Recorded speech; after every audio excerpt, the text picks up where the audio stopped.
When is a model steam engine not worth rebuilding? Frequently I rebuild model steam engines for customers, and I always ask for some digital photographs first. Then I can accurately quote a price for a rebuild. The problem is that some engines are not worth rebuilding, as the rebuild cost outweighs the value of the engine. A lot of the bad engines sent to me are from internet auction sites. Here is one such engine, and despite my advice to the customer, I was asked to rebuild it anyway. There are some exceptions to what I've just said. If the engine is a family heirloom built by a deceased relative, then that's different. The rebuild cost is often of no consequence. All the current owners want is the engine putting back to the condition it was in when it was built by the deceased relative.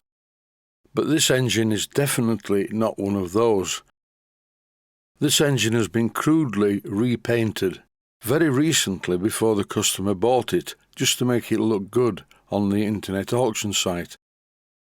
None of the oil cups are the same size, they're just sort of randomly made and fitted. There's a tight spot on the crankshaft, and look at the state of the big end brasses. But it gets worse. The piping is disgraceful. It's so close to the cylinder cladding, the cladding has had to be cut away to allow it to pass by. I do not understand the logic of making anything like this. To me it looks like an apprentice piece, built to train apprentices how to build miniature steam engines and become good mechanics. If you look carefully at this image, you will see that the diameter of the cylinders is not the same as the diameter of the top of the standard. I don't even want to look at the studs on the steam chest. Oh yes, and the freshly painted flywheel was not ever designed for this engine, it's come from somewhere else. The key that is in the keyway looks like a nail to me. All of these clips are taken from a series that I made quite a long time ago. I'm going to switch over now to the audio track from the original video, and you will hear what I thought about it at the time. I opened the air valve and the engine didn't run, so I used this device to get a quick rush of air to slam the slide valves onto the ports. The engine will not run in reverse because the pins that hold the expansion link in place foul the arms at each side of the expansion link. Here's the engine running in slow motion, and you can really hear the severe knock. This will need looking into. All will be revealed once I get the thing apart. Here is the pin that fouls when you go into reverse. The pin is just pushed in, it's not fastened in, it's not bolted in. The whole thing is a joke. There are many leaks from the hideous piping. This really is going in the scrap bin immediately. The metalwork is also badly finished, very much a sort of file finish, and I don't want this. It's very visible on an engine of this type, so it's better that you make it look good. Look at the flywheel. It really wobbles. So there's a fair bit to do on this engine. More coming soon.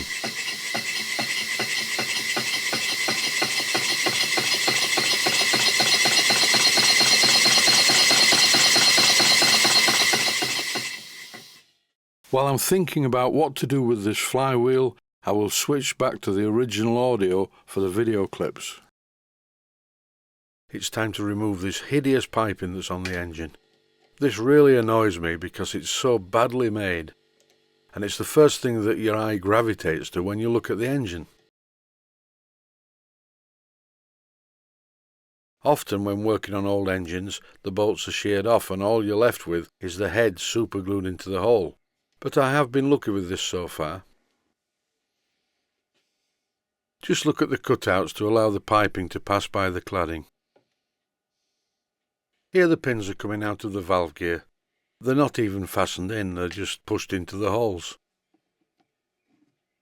The engine can't have worked successfully like this, so now it's time to put it right and make it go well. This is the exhaust pipe coming off now. Again, like the inlet pipe, very badly made, and the cylinder cladding has had to be cut away to allow the pipe to fit on the engine. Time now to look inside the valve chests. I can't wait. You can see how badly made this engine is, look at the two top nuts on the valve chest. Although some of the studs are coming out complete with the nut, at least none of the studs are sheared off.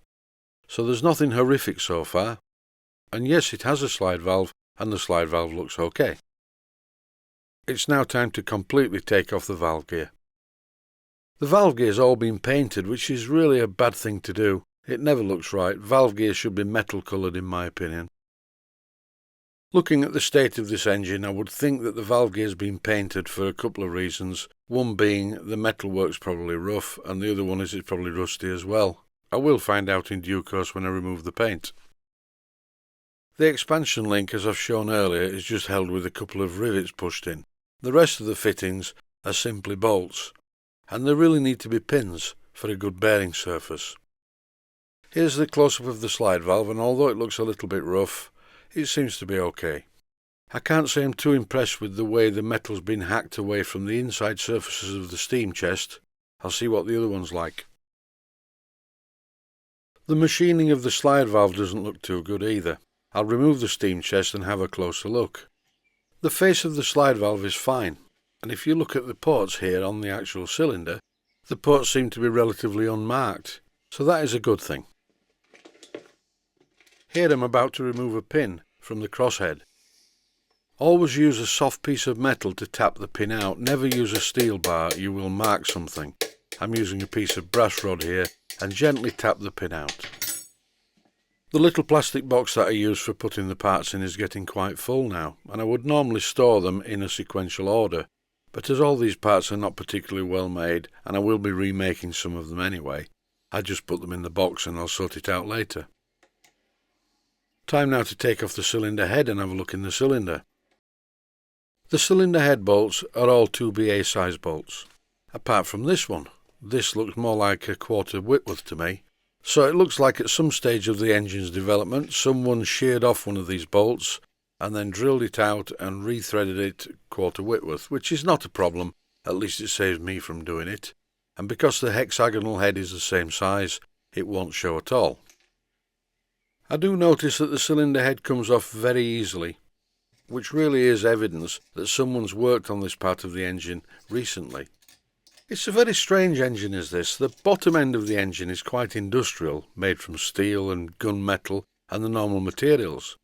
And then the cylinders up here are made from brass, which is pretty naff really, bearing in mind they are 2-inch bore seriously big cylinders. And when I look inside the cylinder, what do I find? A recently fitted, by the look of it, aluminium piston. More about this later. As always, stay safe, stay healthy. Thanks for watching, and I hope you found it useful. Please take the time to visit my Mainsteam Models website and click on the section of the website that says Video Playlists. And by doing that, you can find other videos that you may like to watch. And by using the playlists, you can actually watch the videos back to back.